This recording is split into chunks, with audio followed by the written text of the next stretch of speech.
بسم الله الرحمن الرحيم إن الحمد لله نحمده ونستعينه ونستغفره ونعوذ بالله من شرور أنفسنا وسيئات أعمالنا من يهده الله فلا مضل له ومن يضلله فلا هادي له أشهد أن لا إله إلا الله وحده لا شريك له وأشهد أن محمدا عبده ورسوله وبعد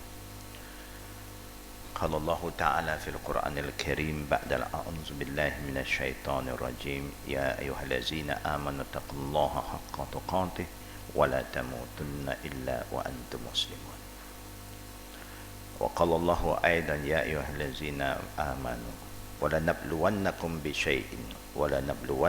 بشيء من الخوف والجوع والنقص من الأموال والأنفس والثمرات وبشر الصابرين الذين إذا أصابتهم مصيبة قالوا إنا لله وإنا إليه راجعون أولئك عليهم صلوات من ربهم وأولئك هم المهتدون. Assalamualaikum warahmatullahi wabarakatuh. Inshallah, to all the sisters, alhamdulillah, we will start our class with the morning prayer like usual, and also we still will make prayer for the sister of Sister Nilofa who are with us today from Sri Lanka. We will make a dua for her sister who passed away maybe about 2 weeks ago, 1 to 2 weeks ago. The name of the sisters of Sister Nilofa is Mumtaz Banu. Bismillahirrahmanirrahim. Alhamdulillahi Rabbil Alamin. Allahumma salli ala Muhammad wa ala ali Muhammad kama sallaita ala Ibrahim wa ala ali Ibrahim innaka hamidun majid. Allahumma bika asbahna wa bika amsayna wa bika nahya wa bika namut wa ilaikan nushur. Bismillahilladzi la yadurru ma'asmihi syai'un fil ardi wala fis sama'i wa huwas sami'ul alim. Raditu billahi rabba wa bil islami dina wa bi muhammadin nabiyya. Allahumma zidni ilman nafi'a wa rizqan tayyiba wa amalan mutaqabbala. Ya muqallibal qulub thabbit qulubana ala dinik wa ala ta'atik. Allahumma ighfir laha warhamha wa'afiha wa'fu anha wa akrim nuzulaha wa wasi' mudkhalaha waghsilha bil ma'i wal thalji والبرد ونقيها من الخطايا كما ينقى الثوب الأبيض من الدنس. اللهم أبدلها دارا خيرا من دارها وأهلا خيرا من أهلها وزوجا خيرا من زوجها. اللهم أدخلها جنتك وأجرها من عذاب القبر وعذاب النار. اللهم اغفر لحينا وميتنا وشاهدنا وغائبنا وصغيرنا وكبيرنا وذكرنا وأنثانا. اللهم من أحييته منا فأحيه على الإسلام ومن توفيته منا فتوفه على الإيمان. اللهم لا تحرمنا أجراها ولا تدلنا بعضها. اللهم أدخلنا جنتك وأجرنا من النار. ربنا آتنا في الدنيا حسنة وفي الآخرة حسنة وقنا عذاب النار. وصلى الله على محمد وعلى آله وصحبه أجمعين والحمد لله رب العالمين. آمين يا رب العالمين. All praise due to Allah Rabbul Alamin for His mercy, His blessing, that He, Allah, still give us the opportunity to make dua for everybody. Making dua is something that please Allah Rabbul Alameen, because Allah loves those who call upon Him. And we, Alhamdulillah, have been a Muslim, been blessed by this special relationship. Even we are not linked together as a family by birth, but we are linked together as the family of the believers. We never forget to pray for all our brothers. Dr. Makbul, who was very dear to us before, on and off, we still remember him in our prayer. There is the husband of Sister Nilofa, who just been back after traveling, yeah, visiting the other children. And also, it's a blessing that we have been given the opportunity to pray, to make dua for Mumtaz Banu, the sister of Sister Nilofa. Now this reminds us about what happened in Eidul, the day of Eid in our country. The day of Eid, something happened. One of the revered brother passed away. And then, Alhamdulillah, some of revered Jama'ah who was moving around to celebrate Eid suddenly got the message. They respond and they called me to look into. I was also traveling from place to place. You know, Eid day is very difficult. Everybody will have their own program, to visit family members. But Allah tests us with the death of a revered brother. But Alhamdulillah, with the will of Allah Rabbul Alameen, the family all are not yet Muslim. They have sisters, mother. They don't know what to do. But with the help of Allah, the Muslim respond very positively. When they call me out, I just inform them what to do, and in the same time, whatever causes that they need to make the arrangement for the funeral, just pay first and then come to us. We will reimburse to them. With the will of Allah, everybody was responding very well.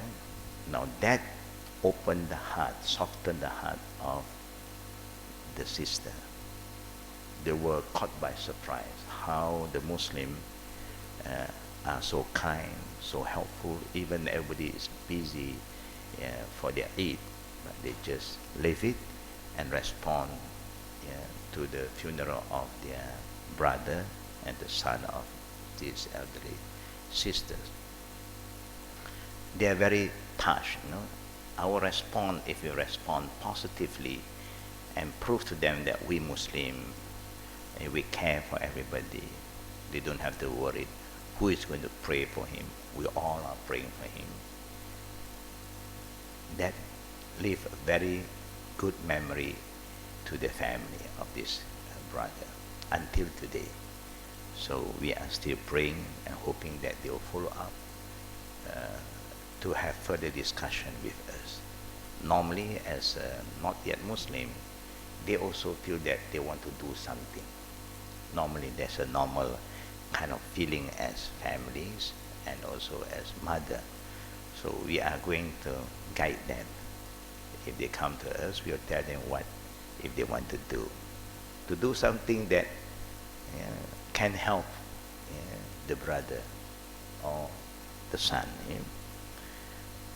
Now this is very important. As Muslim, we are not here to curse anybody, but we will take all the opportunity that Allah given us to spread the word of Islam, to show them how beautiful this religion is, that we are here to pray for everybody.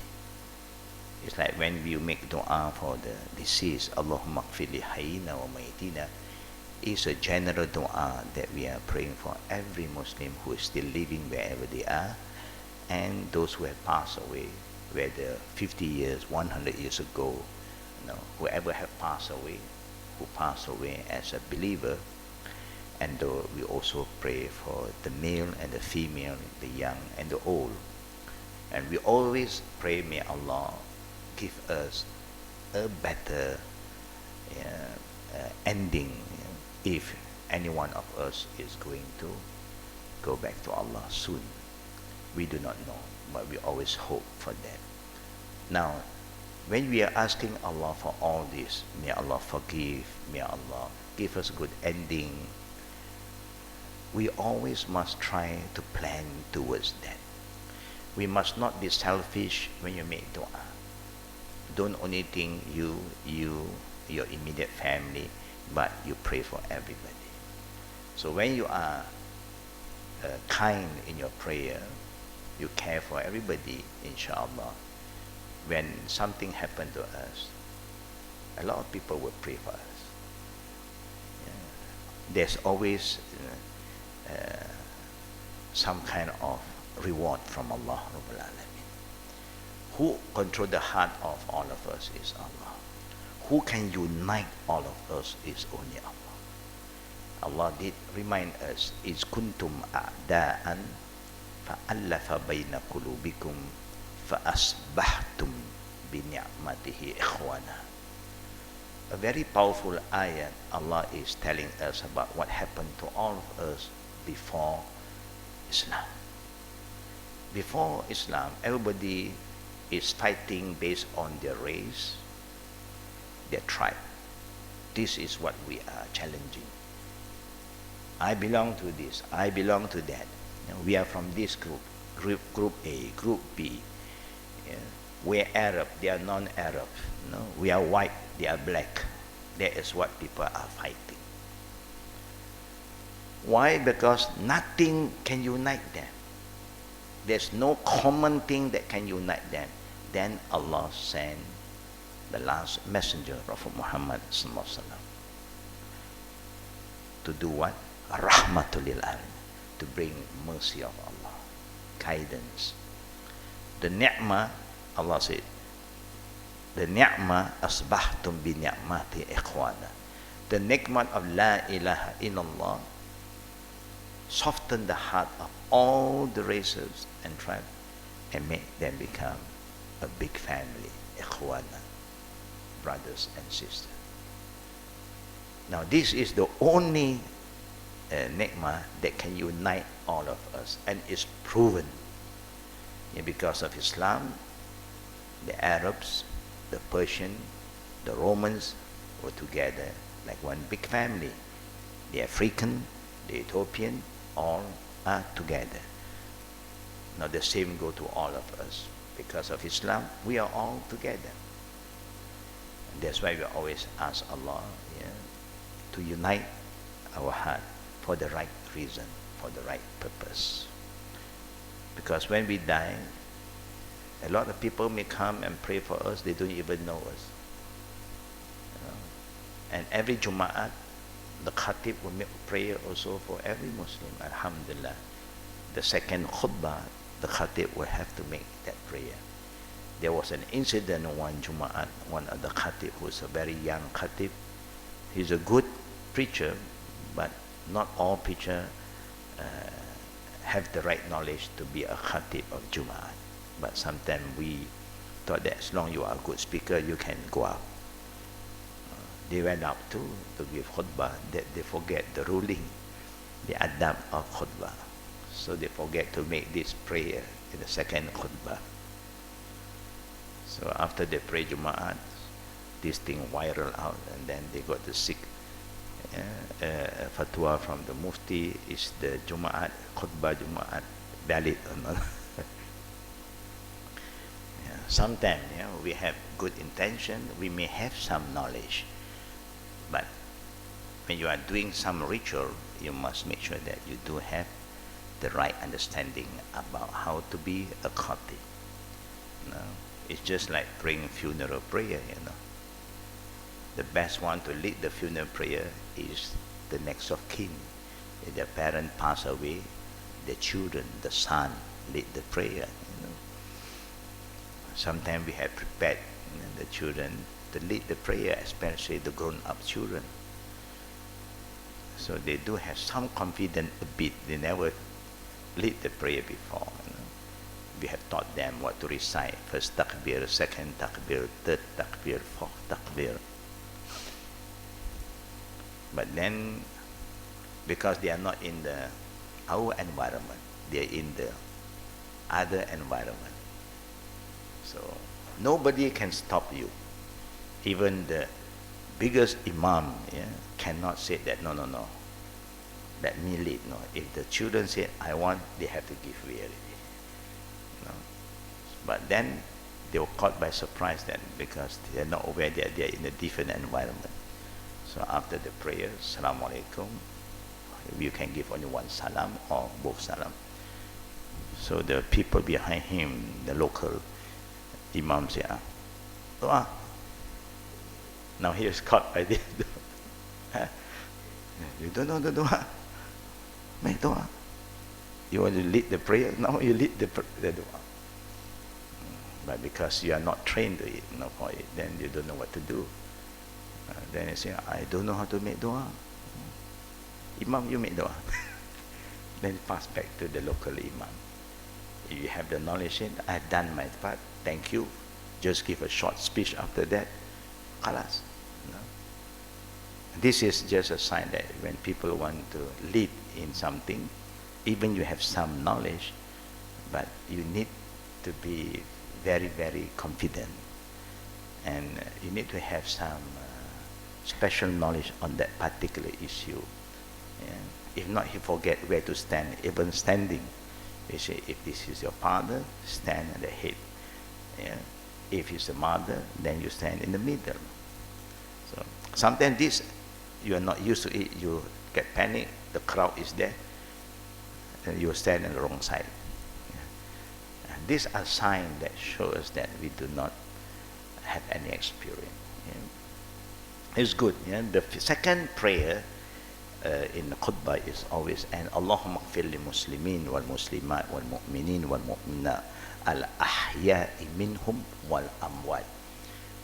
They will end with, oh Allah, forgive all Muslim, male and female, all believers, male and female, whether they are still alive or those who have passed away.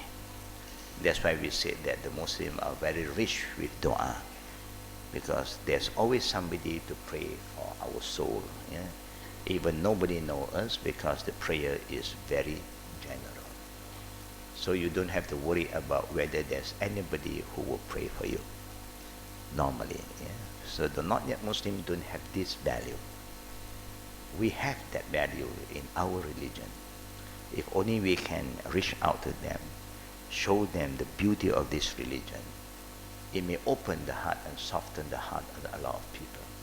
Because that's what everybody is very worried about. When you're old age, you're worried.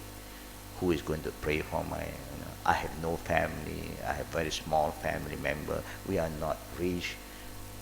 Who will remember us? As Muslim, everybody will remember us. Automatically, that is the blessing of Islam. فَأَصْبَحْتُمْ بِنِعْمَتِهِ إِخْوَانًا.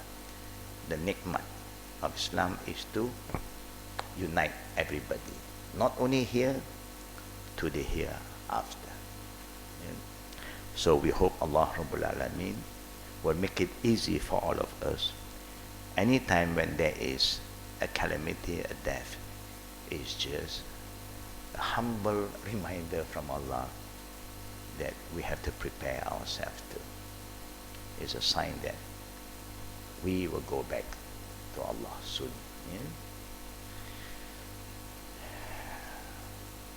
And also the prayer reminds us with two things. Allahumma la tahrimna ajrahum wa la tudillana ba'dahum. Oh Allah, do not stop us from getting any benefit from the dead person. If he have left something behind, we hope that we will benefit from their knowledge, from their good deeds, whatever good thing that they left behind. We pray, may Allah let us have the benefit from them. That's why it's good to do a lot of good things. So that when you are no more here, your good deeds carry on. And also we ask Allah, وَلَا تُدِلَّنَا بَعْدَهُ. Oh Allah, don't make us turn astray where our loved one is no more with us. Yeah? Sometimes if you love somebody very much, yeah, it causes more harm to you. Of course we love everybody for the sake of Allah, but we must learn how to love Allah more. We love ourselves a lot. That's why we follow our feeling more. But we must learn how to love our Prophet more than anyone. That's what the Prophet taught his companion, the first generation, who Allah blessed them because they love Allah and the Prophet more than anybody, even more than themselves. That's why the Prophet said, لا يؤمن أحدكم حتى أحب إلي من والده ووالده والناس أجمعين. No one can be a true believer, the Prophet said, until you learn how to love me more than your parents, your children, and everyone. I've shared with you this hadith before, but just to remind everybody. Then Omar said, I love you more than my father, my mother, my children, my friend, except myself. They're very honest Sahaba. I still love myself more. The Prophet said, then your iman is not perfect yet. You must love me more than yourself. Immediately they changed their love, mashallah. No? They never, yeah, is that so? I have to think over. No? I can do that or not? Is that fair for me or not? Why must I love you more? No? But then they said, Ya Rasulullah, I love you more than myself.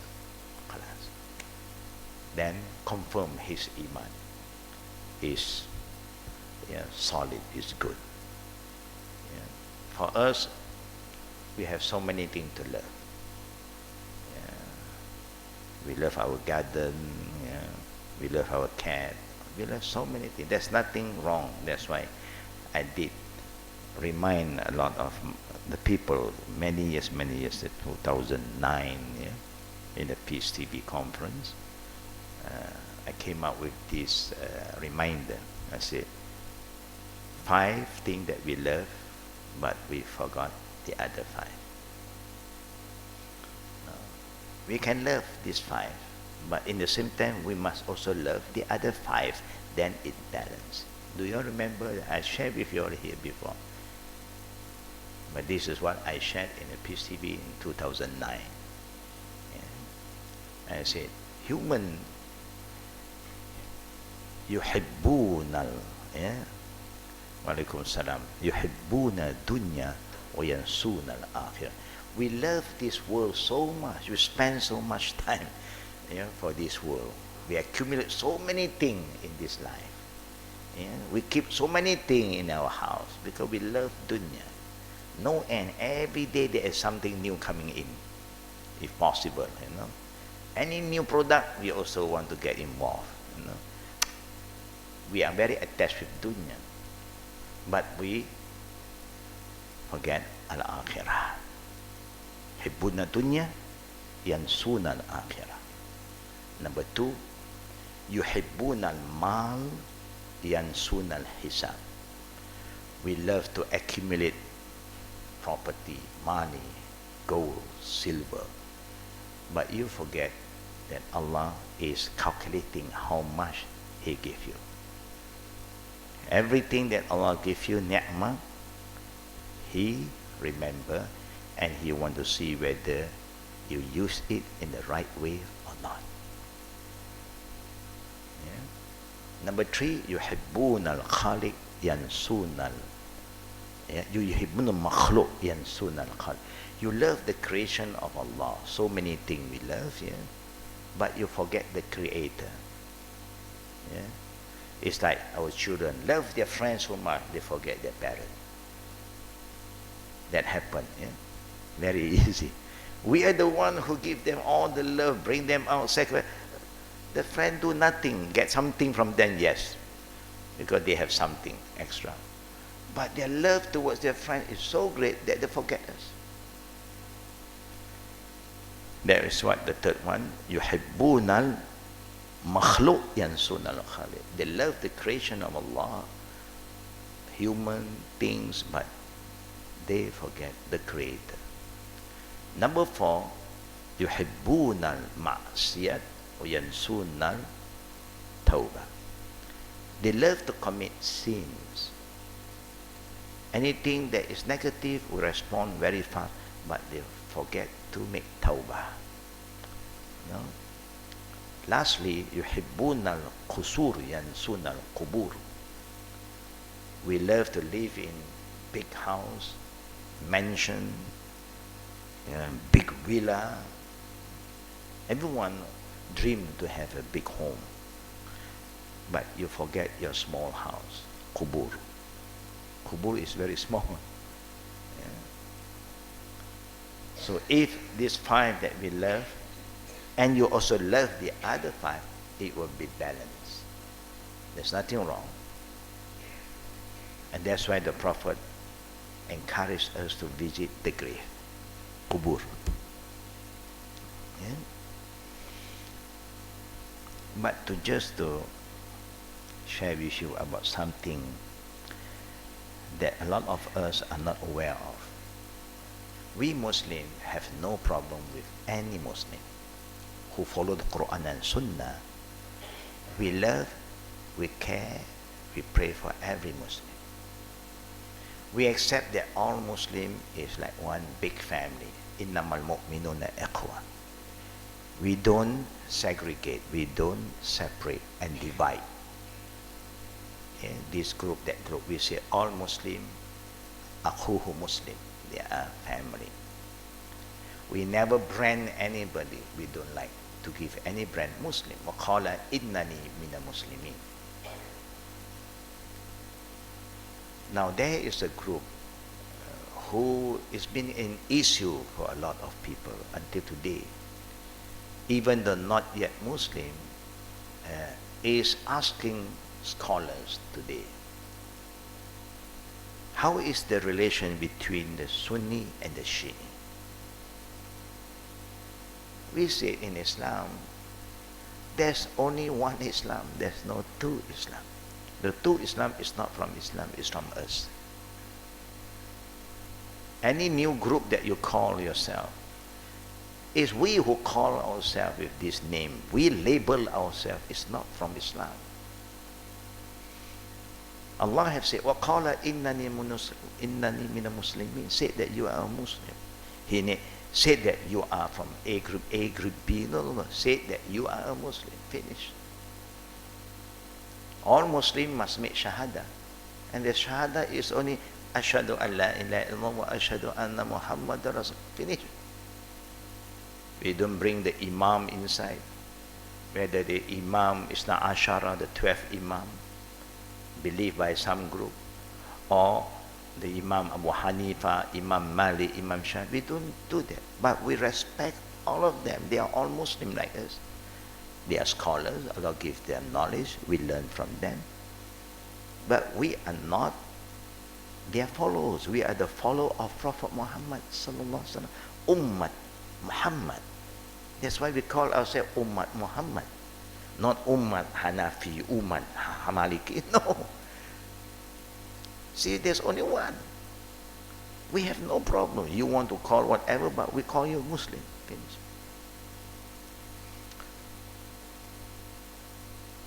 Now, when you say you are Muslim, you accept Allah, we accept Allah. You accept Muhammad. If you don't accept, then how can we treat you as one of us? You denied Muhammad. This group, when they say, sometimes they quote Muhammad because they want to tell us that we are all together. But after that, they will say Ali alayhi salam. When you say Ali alayhi salam, you are saying Ali is a prophet. We know that after Muhammad sallallahu alaihi wasallam, there's no more prophet. If anybody claims he is a prophet after Muhammad, he is the liar, the false prophet. We can't. It's not that we don't accept. They don't respect the Shahada. Another thing that happened, we accept Ali, we accept Fatima, we accept Ja'far Siddiq. We have no problem. But they curse Abu Bakr, they curse Omar, where Abu Bakr is the first among the friends of Prophet Muhammad who become a Muslim. And the first Khalifa, Omar. How do we compare ourselves with Omar? Now, if you curse the person that the Prophet loved so much, and the Prophet has said, these are people of paradise, you curse these people, how can we accept? Now, I'm coming to this end and make the story short. We can accept. You can accept Abu Bakr, we accept, no problem.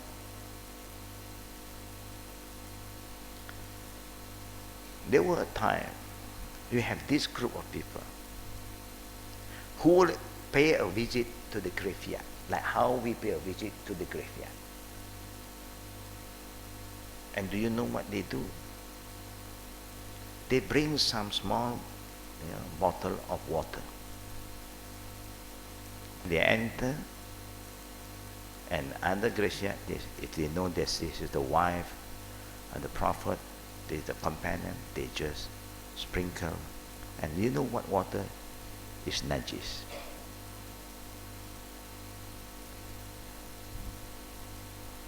Is urine.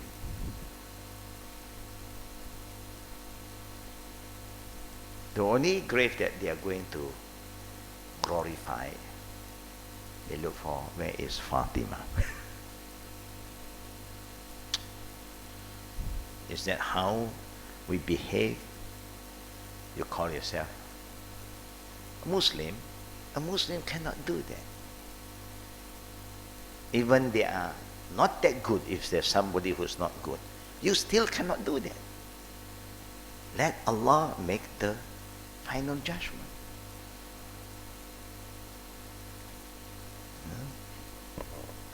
This is how bad. Whether this is part of their teaching, Wallahu a'lam. They show their hatred, not only when the people is, and we don't even live in their time. How can you curse people like that? Now you just imagine, how are you going to accept these people when they hate the people the Prophet loved? And who are we?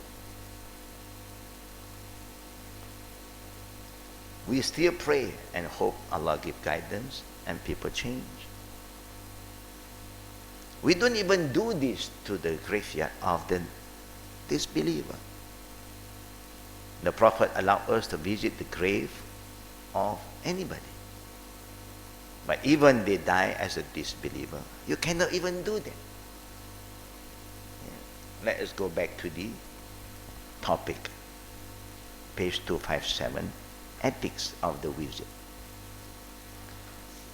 Last week we talked about, can we visit the graveyard of the disbeliever?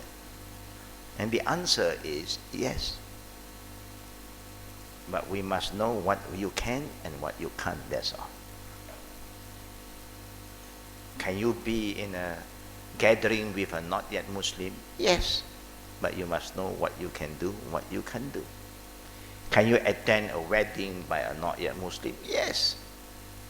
Can you go to a party? Yes. Any kind of gathering, you can go as long as you know what you can do and what you can't. But if you feel that you are weak, you are not able to steadfast, be firm with your identity as a Muslim, then you just excuse yourself. This is their majlis. If they want to do anything, that is their majlis. But if they respect your right, you go. If they say, no, it's like my own family sometimes. Just 2 days ago, I was with my sister. They said my family from overseas coming to visit us. My elder sister just passed away about 2 weeks ago, who have been in Canada for more than 40 over years, and last 3 years she came home to visit us. I stayed with her when I was not yet a Muslim. But after they migrated to Canada, they have now been back. From the early 70 until 2015. I visited them a few times. She fall from our community show coming out from the washroom, and then they sent her to the hospital. Then she passed away.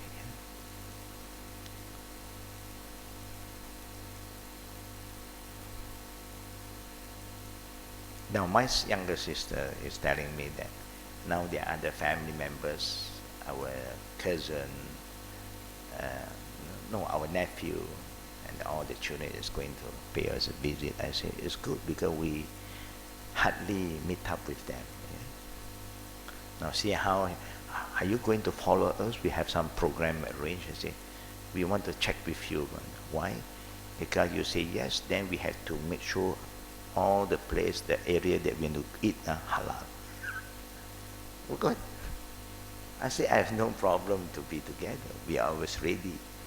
If any of our family coming home from far, let us know before, ahead, so that ahead of time, so we know we block the date. We will go. Because it's not easy to get. We hope by this gathering we will talk to them, and Allah gives them hidayah. We do not know. But the good thing of my sister, they know our stand. They say, we want to come from. You say yes, then we have to organize. All the makan area must be, catered for us. I said, alhamdulillah, yes, I'm coming. I said. So it's important. It's important. These are signs that people will learn how to respect you if you know how to show them the beauty of this religion. You don't force them. You don't have to tell them, but you yourself are following the teaching, and then they know, and they will make sure. My young sister, alhamdulillah, only when everybody was making some good reminder for the nieces who their mother passed away, and our niece and our nephew,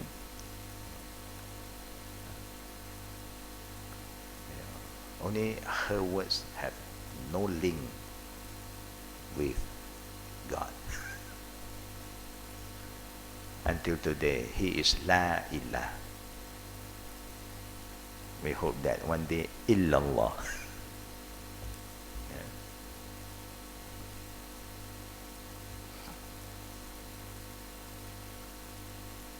The ethics, adab, when you want to visit the grave.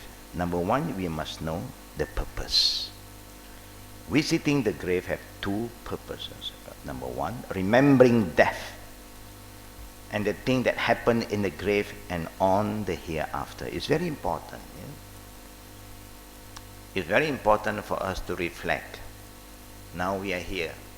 We know sooner or later we are going down there. And when you're going down, you know you cannot bring anything. You have seen, you have witnessed a lot of family members who have everything. When they die, they cannot bring anything. We are so helpless. That people have the carriers.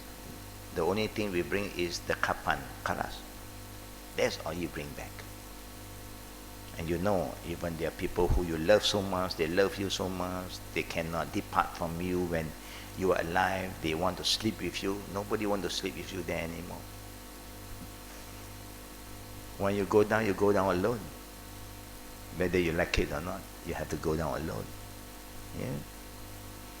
It's good to remember, to look, reflect what really happened when a person died. When the funeral is still at home, everybody is around. But once they bring you to the grave, you know that you are going to be there alone. Everybody is going home. The Prophet said it. And the saying the Prophet is so true. Yet, but Mayat, three things will follow the dead person. Two will return, no, one will return. Two will return, one will stay with you. Yabul ahluhu wa maluhu wa amaluhu. The three things that follow you is your family members, your friend. If you have some property that they want to let the people know who you are, and then they may also display whatever you have, all the award that you have in this world. And your deeds also will follow you. Two will return. Whatever you want to display, the family, how they love you so much. After they stay, nightfall, they say, enough, I'm going home. But your deeds will be with you until the day of judgment. So this is very important for us to think what kind of deeds that we have today. Is our deeds enough for us to help us? If our deed is still lacking, we have to increase the good deeds. We must be more proactive. Don't waste your time and your life doing everything for dunya and forget to prepare yourself for your akhirah. Because the real life begins after you depart from this world. After you unplug everything here, real life starts, and that life will not end. It's an everlasting life. And you know what is prepared for you in the hereafter, because Allah has made it clear for us. إِنَّ الَّذِينَ قَالُوا رَبُّنَا اللَّهُ ثُمَّ اسْتَقَامُوا تَتَنَزَّلُ عَلَيْهِمُ الْمَلَائِكَةُ أَلَّا تَخَافُوا وَلَا تَحْزَنُوا وَأَبْشِرُوا بِالْجَنَّةِ الَّتِي كُنْتُمْ تُوعَدُونَ. If you believe in Allah and you are steadfast, istiqamah, consistent, your commitment towards Islam, towards Allah is ongoing. You never give any excuse and say, one time I was like this time I want to be different. No. I'm going to be the same person. I'm going to be a good Muslim and keep on become a good Muslim. Istiqamah. Istiqamah is a challenge. It's just like when we are learning. To be consistent in learning is a challenge. But to learn and then stop learning is common. This is not academic education. Academic, you learn there's a limit. After PhD, khalas, no more, stop. But seeking knowledge in Islam, you learn from cradle to grave, no end. There's a beauty of Islamic knowledge, there's no end. The minute you stop, there is the sign that you are going back to ignorance. Without you realize, you thought that I know everything. No. All the great scholars, the Sahaba, never stopped learning. Every single day, they try themselves to pick up some knowledge and then act upon it. These help us in the hereafter. Now, visiting the grave have two purposes. One, remembering death and the thing that happened in the grave and on the hereafter. This provides an important reflection, admonishment for the visitors. It reminds us, and it is the main purpose expressed in various hadiths discussed earlier in this chapter.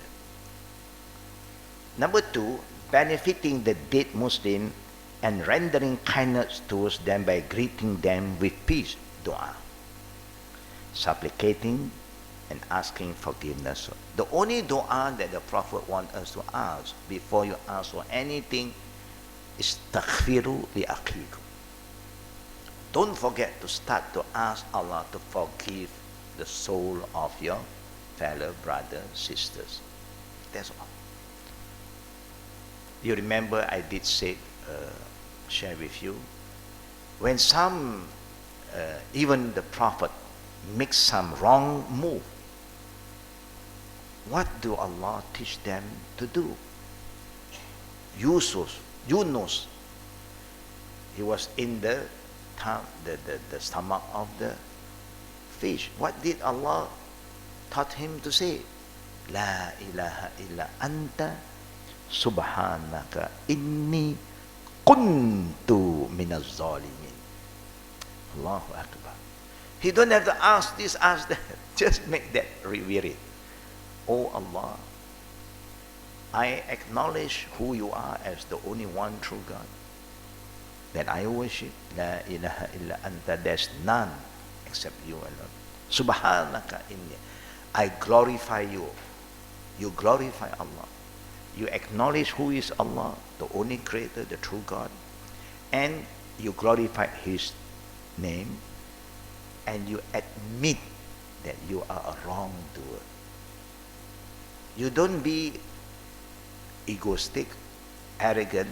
You just learn how to be humble. They are prophets. They also said, Kuntu minaz zalimin. Because of this very, you glorify Allah and then you admit your mistake, you are humble. Allah just forgive us. That's why the only thing that the Prophet wants you to pray when you go to the graveyard or somebody who passed away, even after you hear some Muslim pass away, wherever they are, you say, Inna lillahi wa inna ilayhi raji'un. Immediately you say, Allahumma gfir lahu or warhamhu. You do. That's all. The minimum you can do. And everybody can do that. If you don't memorize the Arabic one, you just make dua in any language. Ya Allah, ampun dosanya. Oh Allah, forgive his sin, her sin. No problem. The only thing that must be in Arabic when you perform a prayer with takbiratul ihram and salam, that one must be in Arabic. The rest you can be in any languages, no problem. Yeah? That's what we should do. If benefiting the dead Muslim, rendering kindness to them by greeting them with peace. Assalamu alaikum ya ahla diyar minal muslimin wal mu'minin wa inna insha'Allah bikum lahikum. The first thing we do when we enter the graveyards. But remember, these are the graveyard of the believer, the graveyard of the non-believer. You still go, but you don't even curse them. You just go in and reflect. Learn. Yeah? And try to understand how is their ending, the difference between this ending and that ending. We all end, yeah, and did, but is there a difference? This with La ilaha illallah, this without La ilaha illallah. Quietness. One should enter the graveyard with quietness and surrender, peace. Yeah? In order to benefit from the visit and remember the hereafter. This is demonstrated in the hadith, yeah, cited in the last chapter of Al-Bara bin Azib. Al-Bara bin Azib, yeah, is one of the companions of the Prophet, yeah, that quote a lot of beautiful saying from Prophet Muhammad sallallahu in which he described the sitting of the Prophet sallallahu and his companion around him silently, as if they were afraid to scare away birds perching right on their heads. No, very quiet. To reflect. But today we do have some problem. Everybody is busy. So busy that they bring all their problem even to the graveyard. While people are burying, they are busy talking. Sometimes I encountered that too. So I said, don't forget to ask forgiveness. Sometimes they thought, you know how he died? You know, why are we talking about that? How do the next of kin feel now you're talking about their family who just passed away. No, no, no. Allah knows best. You just say, Allah, be positive. Your duty here is to make prayer. You want to discuss further? We discuss later, not at this point of time. Yeah? We must know there's a limit. Yeah? That's why we never learn. That's why people who go to graveyard and they don't feel anything. Yeah? It's like a social gathering there. Yeah? We must learn. People you normally will, when they have some issue, they will talk to me when I'm around. When they see me, I say, no, Allah knows best. We are here to make prayer. Yeah? Don't go and discuss further than that, because that is the duty when you go to the graveyard. You go to the graveyard, go and talk to the dead person. Why you like that? Huh? You remember what you had done to me before? Huh? Now you know. Are we going to talk in that? We can't do that. Yeah. Because they have, they are back to Allah. Allah knows what is the best thing that is going to happen then. Supplicating in the long hadith, Aisha radiallahu anha cited earlier, she asked Allah's Messenger, what can she say for the dead people? And he taught her a supplication was presented there, and other versions of this are presented in this section. Yeah? Aisha reported that Allah's Messenger, Prophet Muhammad sallallahu alayhi wa alihi wasallam, used to go out to Baqi to supplicate for the dead. She asked him about that, and he explained, Inni umirtu ana ad'u lahum. I have been commanded to supplicate for them. One of the supplication, the first one when you enter the graveyard, yeah, reported by Aisha too, that when it was her turn with Allah's Messenger, Prophet Muhammad sallallahu alaihi wasallam, he go out to Baqi late at night. Sometimes the Prophet would go to Baqi late at night. Normally we don't go to graveyard late at night. We just have that phobia. We don't want to believe, but the phobia is still there. And suddenly, some cockroaches make some sound here. We may scream, and then we have problem. And the first thing the Prophet will say, Assalamu alaikum, darul qawmil mu'minin, wa inna wa iyyakum wa ma tad'una ghadan mu'ajjalun wa inna insha'Allah bikum lahiqun. Allahumma ighfir li ahli al-baqi' gharqad. Assalamu alaikum wa rahmatullah. Yeah. Normally, Assalamu alaikum ya ahl al-diyar, and this is one of the way of giving salam. Peace be upon you, the dwelling of the believing folks in the graveyard. Verily we and you and whatever you have been promised are all postponed for tomorrow. Everything that we have done, of course, everything will be judged by Allah in the day of judgment. Certainly now, to remind us, inna insha'Allah, we are going to follow you when Allah will. We are not going to be up here all the time. Even we don't want to go down, we have to go down. Yeah. Oh Allah, forgive the dweller of Al-Baqiyah. The other dua is the same. Assalamu alaikum ahla diya min al-mu'minin wa muslimin wa inna insha'Allah bikum lahikun. Antum lana faratun wa nahnu lakum taba. As'alullahu lana wa lakum al-afiyah. Peace be on you, the people of the grave. Yeah? All the believing Muslims, certainly we will follow you when Allah's will. We are going to be there too. You have preceded us. The different, you went back earlier. So you are there earlier than us. And we will follow you. I ask Allah to grant well-being to us and you. Everything we ask is, may Allah forgive them.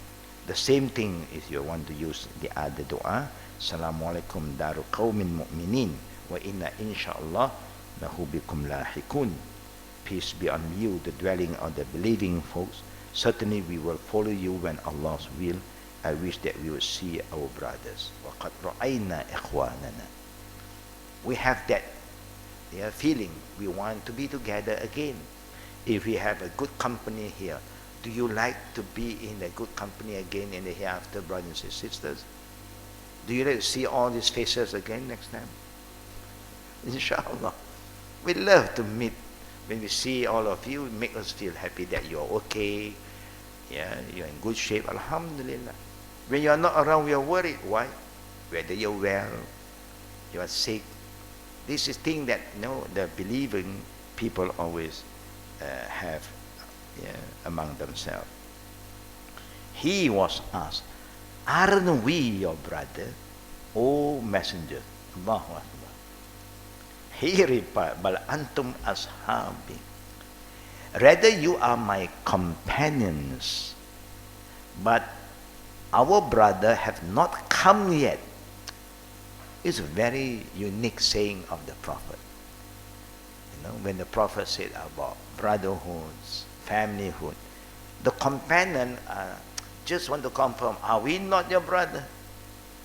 The word that the Prophet used, ikhwan, he said, no, you are my companions. I don't know how you feel if people say, no, you are not our brother and say, companion, companion, yeah. Not that strong lah. You forget, the companionship is stronger, something closer. You are my companion, but our brother have not come yet. And I will precede them to the house. Who are them? These are the brothers who will believe in me without seeing me. We is been addressed by our Prophet as brothers and sisters. Because we believe in Prophet Muhammad without seeing him. We follow his teaching without learning from him. Anybody say, Prophet Muhammad said so? Allahu Akbar. Sami'na wa ata'na. Yeah. And that make our Prophet very, very happy. That's all. That means all of us have a very special place in the heart of the Prophet. He's not a prophet to his friend, companion only. He's a prophet for all his ummah till the day of judgment. That he is going to look for us and give us the shafa'ah. He was asked again, how would you know who those who have not yet come of your ummah? The Prophet said, if a man had horses with white faces and legs among horses that are totally black, wouldn't he be able to distinguish his horses? Because his ummah have signed. Those who are making wudu, follow the way of the Prophet, it will shine the day of all the parts that wash your wudu area will shine in the day of judgment. Those who make sujood, the seventh part, also again it will shine. And those who call azan, the neck is going to be longer. And that's how the Prophet recognized us. Not by name, not by our color, not by our race. Hey, where's my Chinese follower? Hey, where's the Malay follower? Hey, don't talk like that. Ummati, ummati, my follower, my follower. Yeah. Here sometimes color play a very important role. Yeah. When you are a bit darker, yes, my brother, look at his skin. I want somebody fairer, that's my brother. He was told, yes, indeed, oh, Allah's messengers, he said, فَإِنَّهُمْ يَأْتُونَ يَوْمَ الْقِيَامَةِ غُرًّا مُجَلِّينَ مِنَ الْوُضُوءِ. So very they will come on the day of resurrection with white faces, arms, legs from wudu, He repeated this 3 times.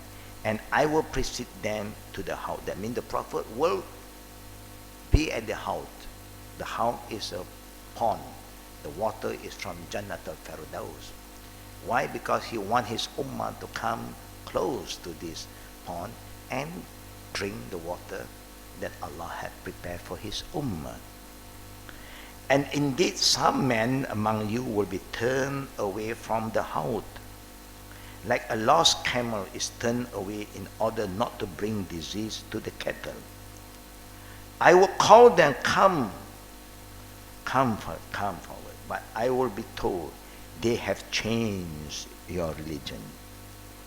After you have continued to go back upon their heels, after you, that means they have changed your teaching, O Muhammad, after you pass away, and have continued to go back upon their heels. So I will say, very let them get lost, let them get lost.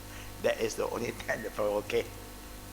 At first he do not know actually what happened to his ummah. I mean, who are the Ahli Bid'ah, Ahli Shirk, he do not know, but he have warned us, do not change this religion, do not come up with innovation in the religion, because religion is been perfected by Allah. Everything is so detailed. Just follow, just become a good follower. But you have a group of people who claim to be, he loved the Prophet, he liked the Prophet so much that they do a lot of things that not been taught by the Prophet Muhammad Sallallahu Alaihi Wasallam. But they say, because we love him. The Prophet had made it so easy. Whoever loves me, just do what I want you to do, that's all. To the extent the Prophet said, La yu'minu ahadukum hatta hawahu taba'an lima ji'tu bih. You cannot be a believer, a true believer, until you command your desire, your feeling to follow what I want you to do. Not follow your feeling, my feeling. There's no end. Our feeling have no end. Just follow what the Prophet wants you to do. Then, Alhamdulillah.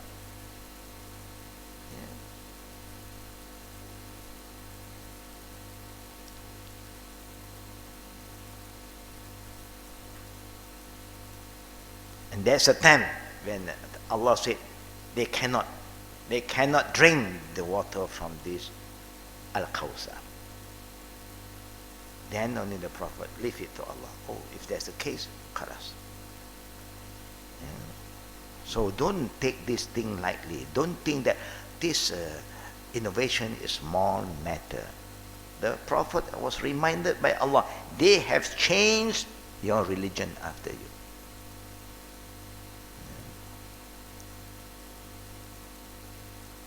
Innahum qad baddalu ba'daka. They have changed. You say this, they do say that. You say, follow my sunnah, stay away from bid'ah, they say bid'ah, okay.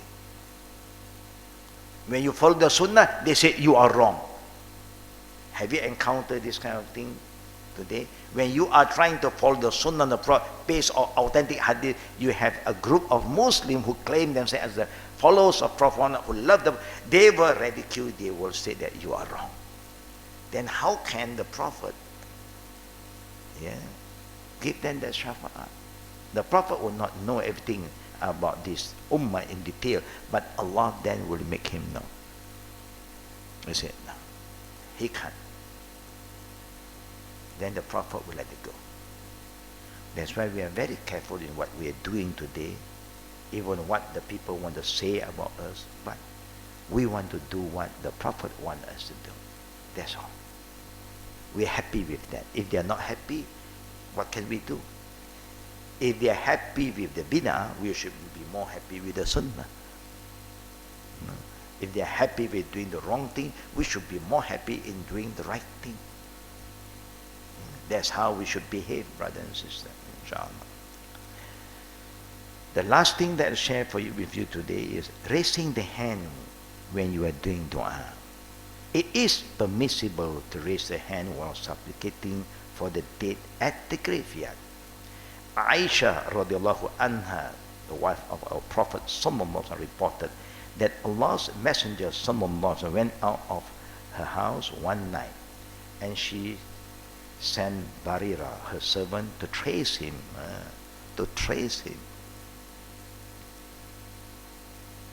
She told her that he went to Baqi, stood at the side nearest to Al-Madinah, raised his hand, and then left. In the morning, Aisha asked him, "O Allah's Messenger, where did you go last night?" She knew, but she just wanted to ask.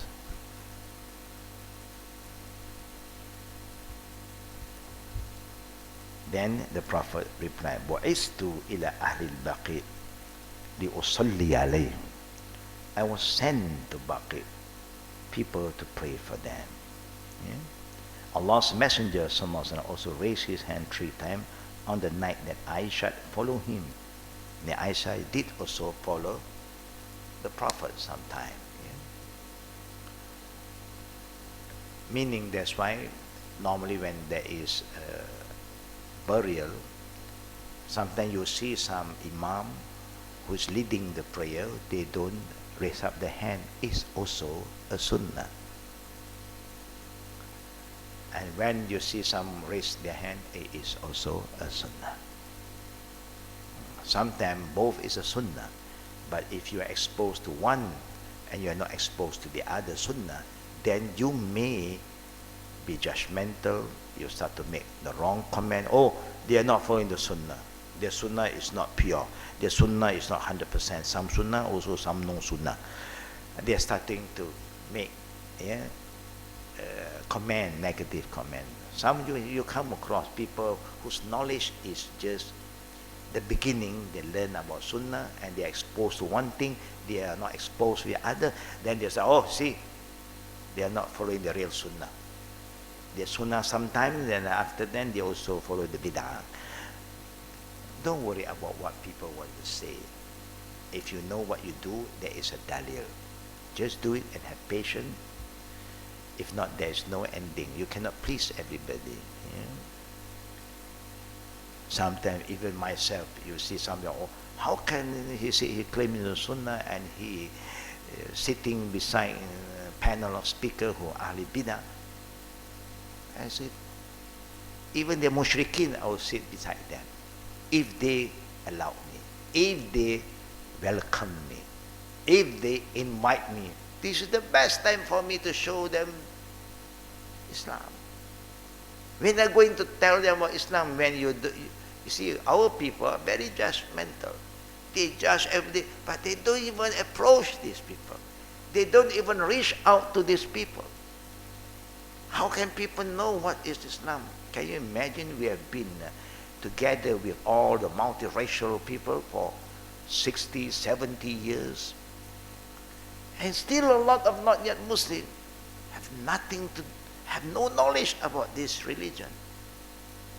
And that's why they curse this religion sometimes, because they don't know. They thought that what you do is Islam. What you do is what we like to do, nothing to do with Islam. They attack this religion because of us, because we mispresent Islam. Have you heard any not yet Muslim? I just want to share with you. Curse other religion. Attack other religion. No.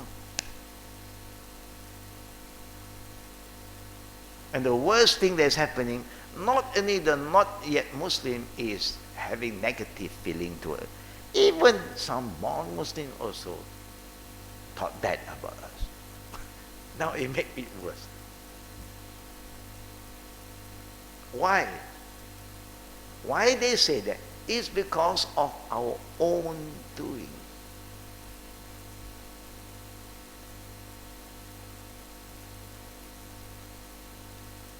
Who is making religion difficult? We ourselves. We ourselves. We encourage people to get married, example. If after divorce, reconcile again. But sometimes when you go to the people who have the authority, they make it so difficult. Then when you make things difficult to me, I just, khalas. Problems start from us. We want to take care of Islam, but we do not know how to take care of Islam. We just want to show our power. Why? There's nothing to show about your power. Your duty is to protect Islam in the way Allah and the Prophet want you to protect Islam. How to protect Islam? Of course, you don't compromise with what is haram, but at the same time, you must make it easy, because Islam is easy. Islam is simple.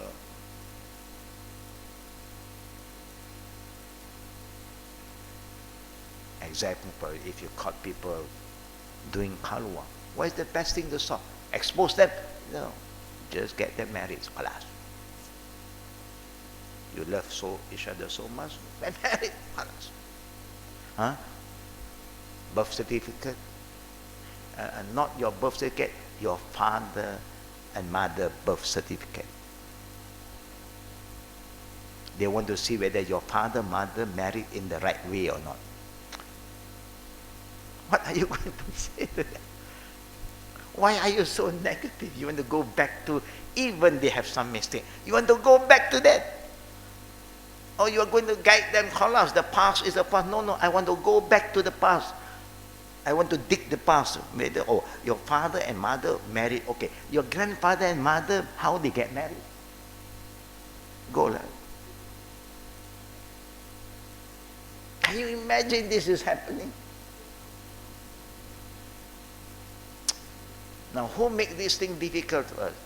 Now, who will love a religion that make it difficult for you? My own people who are not yet Muslim, whatever they believe, they say, if that God make my life difficult, I abandon that God. What kind of God is this? I mean, logically, God should be merciful, kind, forgiving. And the past is the past. What will happen to us? What will happen to the Prophet? Look at the time the Prophet, all are reverting to Islam. Did the Prophet ask them, hey, how your parents got married before? One case.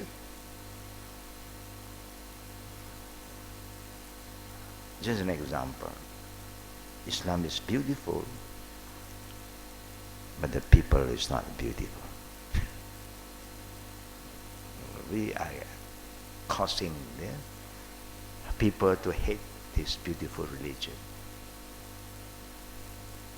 May Allah help us, may Allah guide us, may Allah bring back the younger generation close to us, so that we can show them how beautiful this religion is. Even how wrong they are, the younger generation. Being human, nobody is perfect. Let us guide them, help them, make them understand. I think by doing that, they will come back. By pushing them away, Shaitan is just waiting. And then when you push them, other group is, come. Our God is a living God, mercy, loving. Kita pula, Jahannam. Here the love, paradise. Here, Jahannam, khalas. They make hijrah. When they make hijrah, we get upset. No, we get very angry. We are the cause of all these things.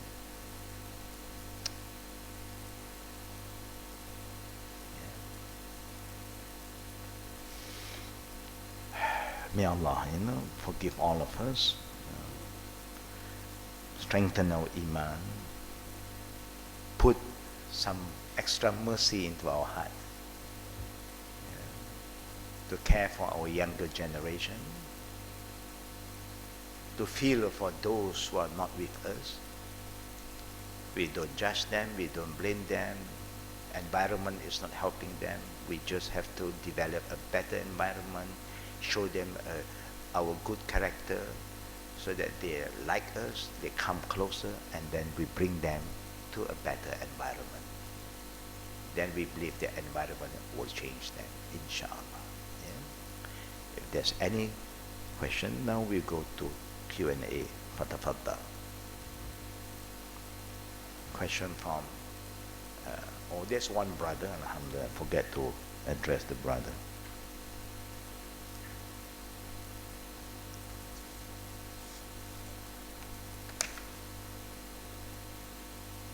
What is the date today? 1/8.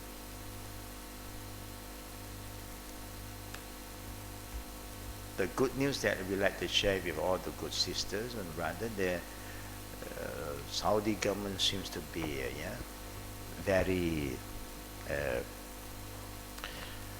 alert about the harsh kind of arrangement, arrival problem. This year they have started to make some changes. Alhamdulillah, it's a very good thing to happen. Yeah?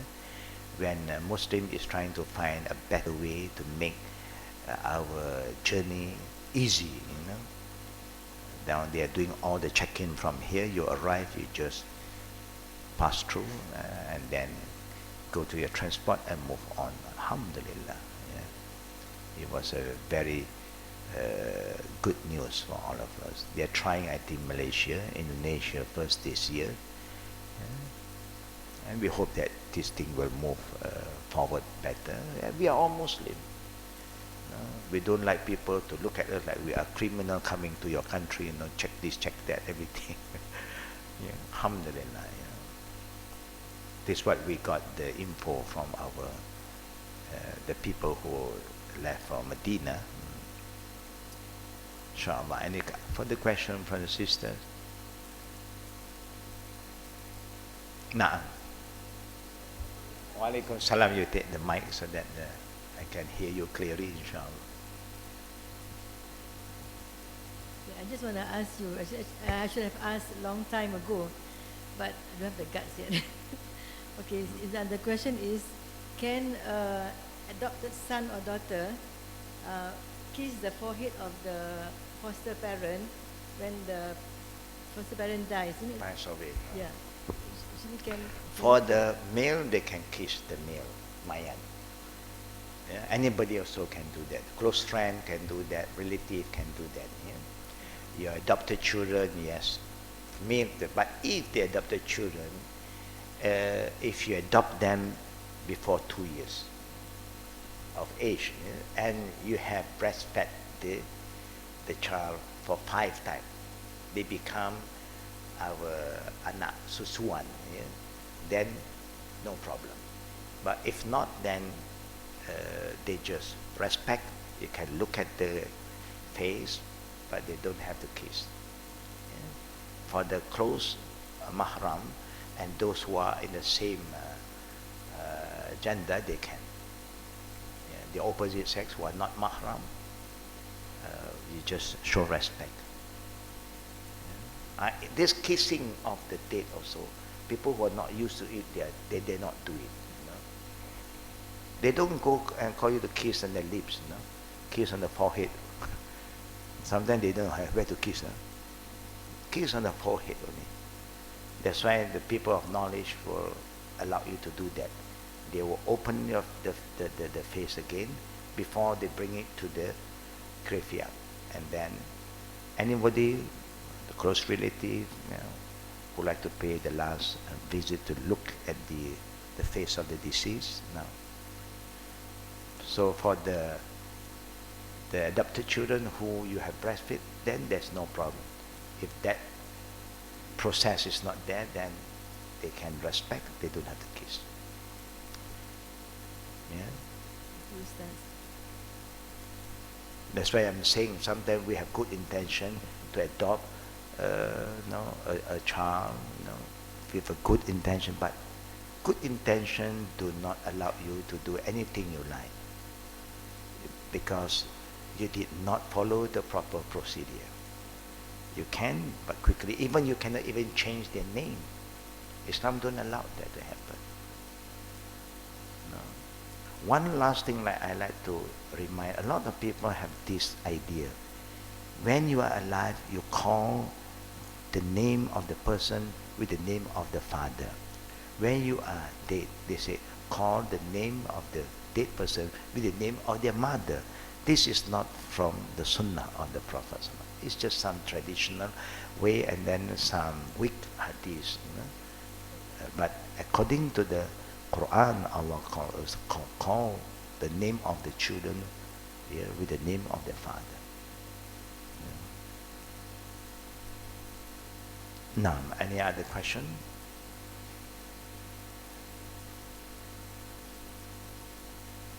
No more question.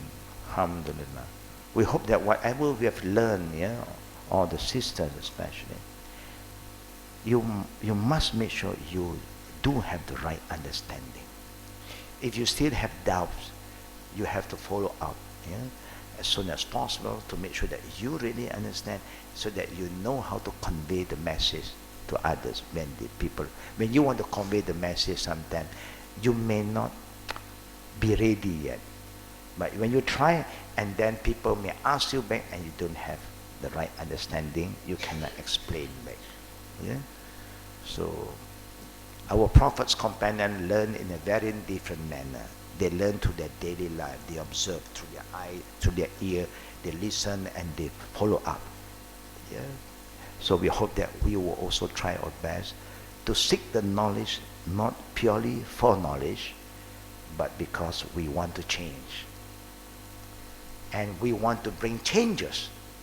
That we have to bring this knowledge back home to our loved one, our children. They also must know what they should do if this thing happen, so that everybody have the knowledge.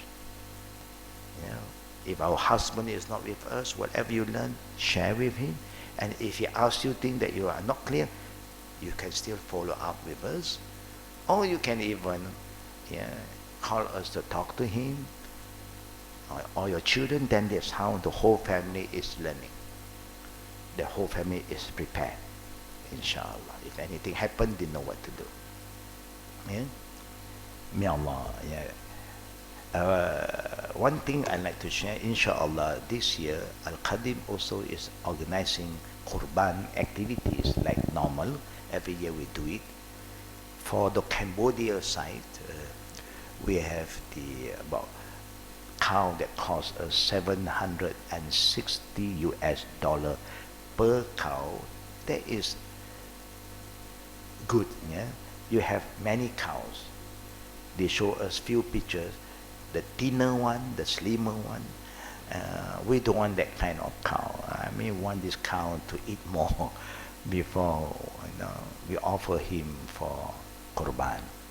We take nicely, quite not too high end, but presentable. Yeah, I don't know why.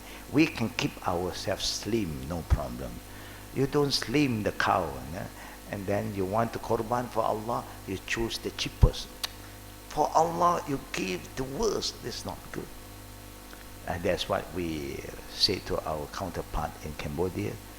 Show us what kind of cow that you all have over there, and then we will decide. So we have decided the 700 is 750. We put 70 because of the transportation costs and so on. Yeah? And for local, you have 4,600 ringgit. Yeah? A cow that, alhamdulillah, not too fat and not too thin. Yeah? Just wasati. So whoever have the interest to participate in this, you're welcome. One thing I like to remind all of the good sisters, our Prophet did mention, whoever have the means to do Qurban, one household, one sheep. One household. If you have 10 children staying in the same house, just one goat sufficient.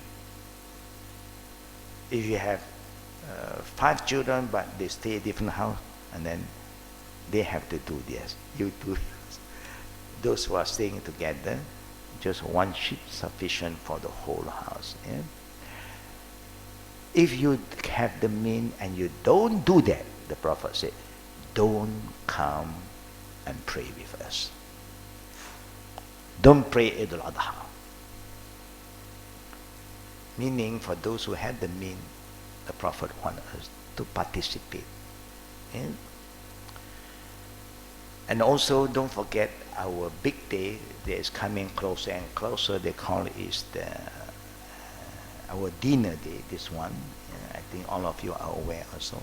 You can share with your friends and so on. And it's a good day that we are trying to do every 2 years one. In the same time, to collect some fund to make sure that whatever activities Al-Qadim is doing within the 2 years, we have enough fund to move on. Doing good deeds, you need to prepare yourself for the other group of people who are not yet a Muslim. They can do so much because they have a lot of fun. We can do very little because everybody is very calculative. May Allah make it easy for all of us. And this event is to raise awareness to the people what we are doing, so they can support us. For those who have been responding to us positive, may Allah reward you kindly, and you can even spread this good news and get more people involved, and we get a guest speaker. Inshallah, will address a very important topic about telena di salah syurga. We have met up with the speaker last. We went to visit them the last 3 weeks in Jakarta, after we attended the ASEAN Ulama and Da'i conference. Alhamdulillah. We see you soon again, inshallah. Don't forget us in your dua, and we always pray for all of you, inshallah. Subhanakallahumma bihamdika ashhadu an la ilaha illa anta astaghfiruka wa atubu ilaik. Assalamualaikum warahmatullahi wabarakatuh.